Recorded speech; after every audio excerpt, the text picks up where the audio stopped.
Happy holidays and Merry Christmas. You're watching Drakewing Gaming. Oh, one moment. And enjoy the video. Hey guys and gals, Never here from Drakewing Gaming, and some of you mounts Twitter the Gaming Drag. Today I'm coming back at you on the Let's Play episode of Far Beyond the World. So yeah, let's go ahead and jump right back into it, shall we? Alarm chain, you were up, and let's go. Alright. That's just your speculation. I can't say I felt your logic. Some of your points are valid, but it does seem to come more from a desire to stay at my side.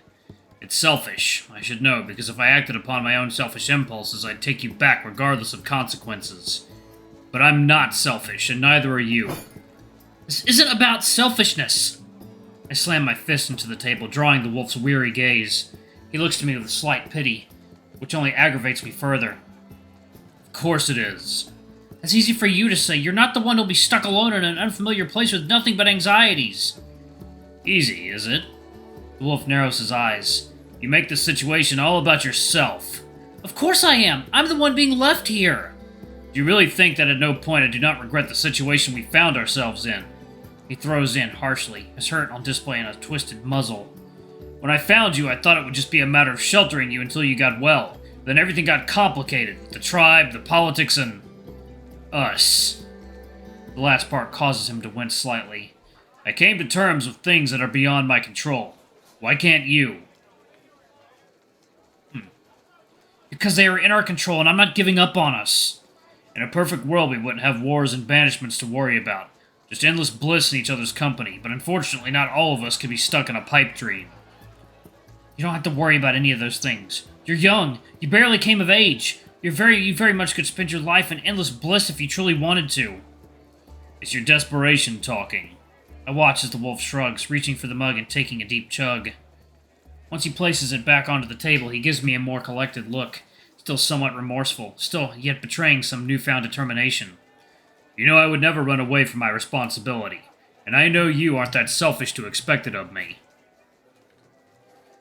You, just as much as I, would never be able to live with the knowledge that you left others behind.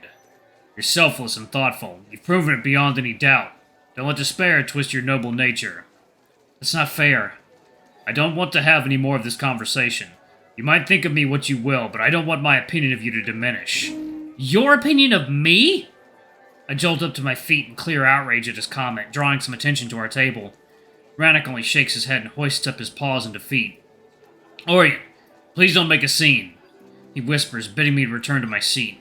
There aren't many establishments left to choose from, and if you're so worried about having to stay in unfamiliar places, making yourself a fool in your potential new home isn't a good idea. I sit down reluctantly, my solemn gaze diverting from his muzzle. There's not much else I could say to change his mind, and in the end, a small part of me begins to understand that he might be right. It isn't fair, but insisting on it like a petulant child won't change the harsh reality. This foreign town with its strange people will be my home for the unforeseeable future, and with that realization, I simply fall silent.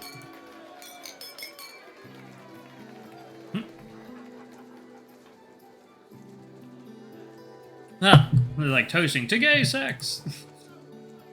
I don't even eat anymore. I've lost my appetite anyway. I just sit there, locking my gaze with the large windows opening on the streets beyond, thinking of Tyrion and the village.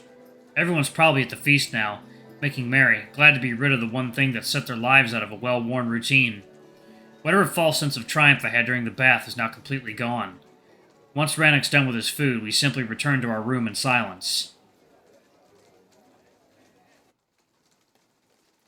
He seems as much given up on the subject as I am, and soon we're making ready to call it a night. I look to him with mild confusion, holding the folded tunic in my arms as the wolf removes a blanket from the bed and unfurls it onto the floor. What are you doing? I ask almost indifferently, and he winces slightly. I think it inappropriate. I thought we agreed to not dick around like that. Why make pointless gestures of what exactly? I scoff. Is you sleeping on the floor meant to be your penance? Stupid. I quip in annoyance, and the wolf cringes slightly, picking up the blanket. If you'd rather we shared a bed, then... I don't care where you sleep. Do what you please. But don't make mockery of all the time we spent together. I'm sorry, you're right. I'm being silly. The wolf sighs in resignation and tidies the bed again, while I simply clamber in. I take to one side of it, allowing for him to rest beside it if he so chooses. My back is turned firmly towards him. My concession is of a good nature. not some desperate attempt at making up. I don't want him sleeping rough for no real reason. The bed is big enough.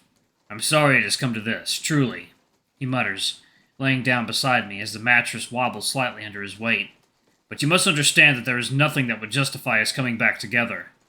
His voice wavers pitifully and I clench my lips. You need to come to terms with the fact that you'll stay here. The sooner the better.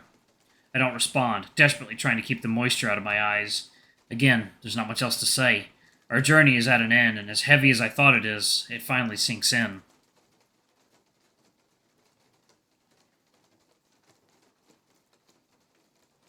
Despite a heavy heart, sleep comes hard to me, while the rhythmic tapping of the rain continues outside.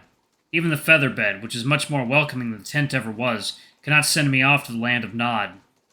Rannoch, emotionally and physically exhausted, snores softly beside me, with his massive chest expanding in a soothing rhythm. But I just stare blankly at the ceiling, mulling over the fact that tomorrow we will part ways. Try as I can, no matter how many different scenarios I play in my head, I cannot find any reason that would allow for my safe return. Just like he predicted. Perhaps Rannoch could have placated his father, but fifth year? That's another issue entirely.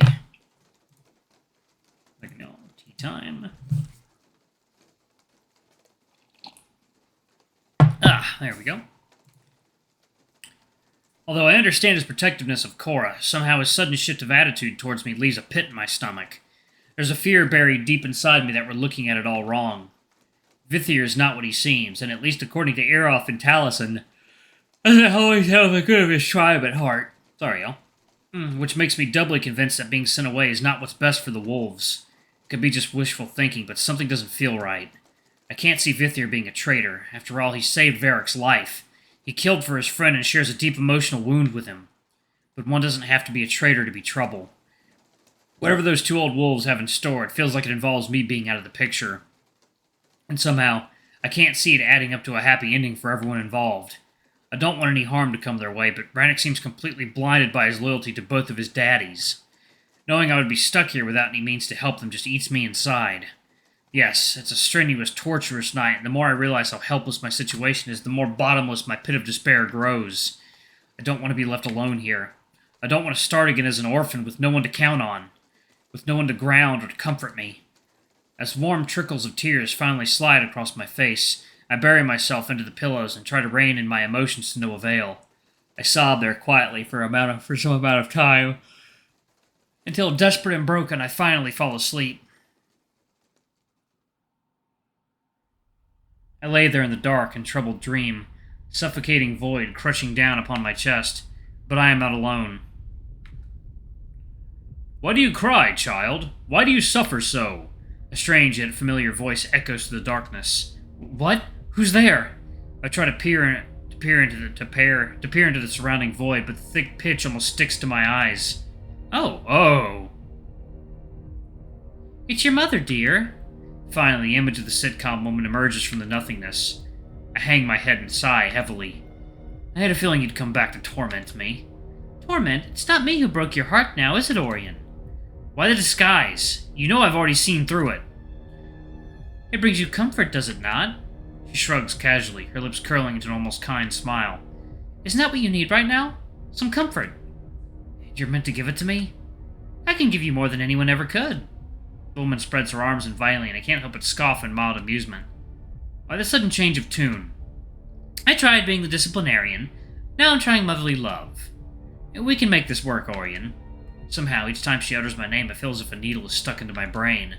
I feel sick and queasy, with all my innards churning. We both know you're not my mother. I can be anything you want me to be. Uh-oh! She replies softly, and just like that, her form shifts to that of the Grey Wolf.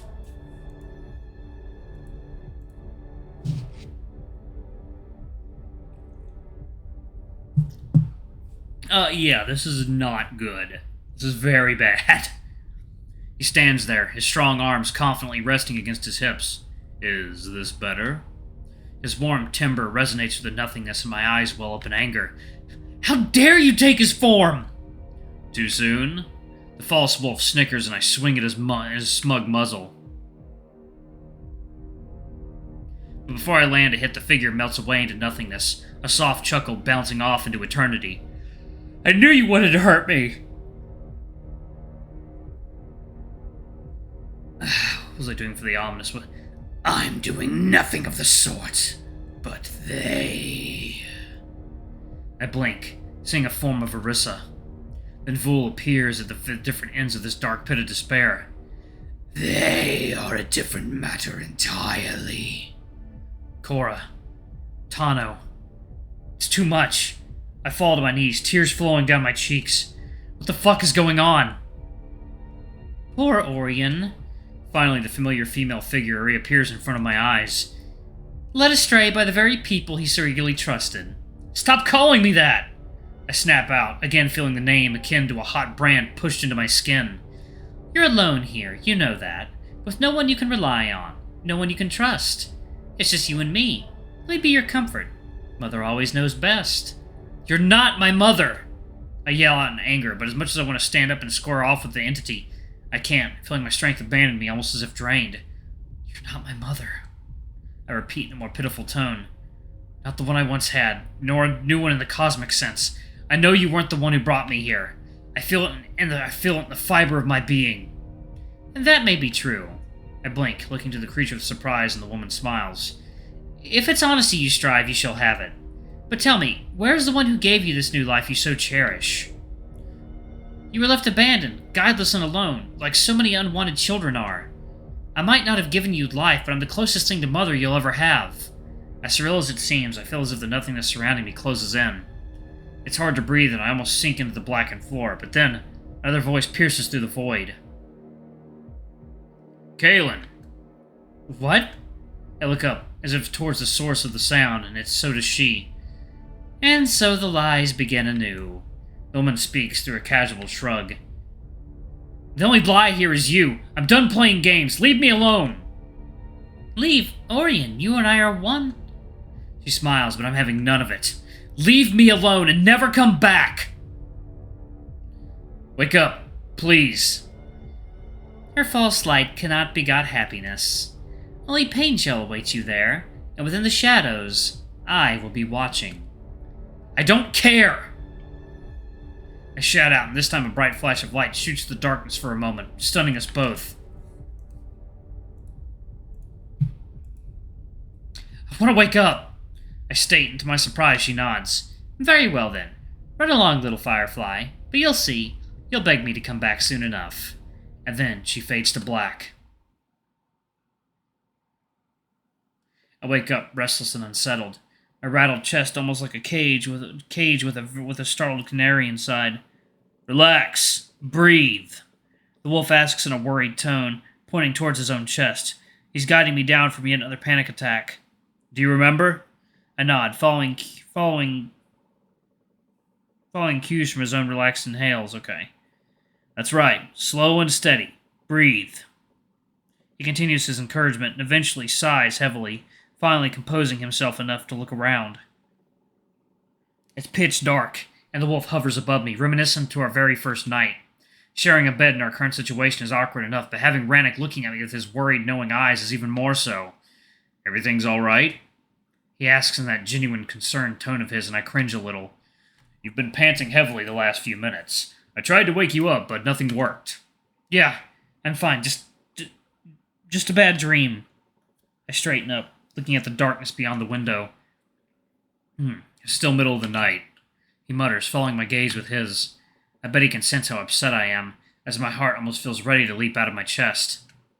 And just like that, he confirms it with another question. You sure everything's fine? Yeah. I don't want to talk about it. I shake my head and rub my face. I don't want to waste time mulling over my feelings. They're not exactly relevant right now, despite the wolf's prodding for details. Alright, y'all, I'm actually going to pause it right there. I'm really tired, y'all. Thank y'all so much for watching. Don't forget to like, comment, subscribe. Ring that notification bell. I love you all, and I'll see y'all in the next video. Bye-bye!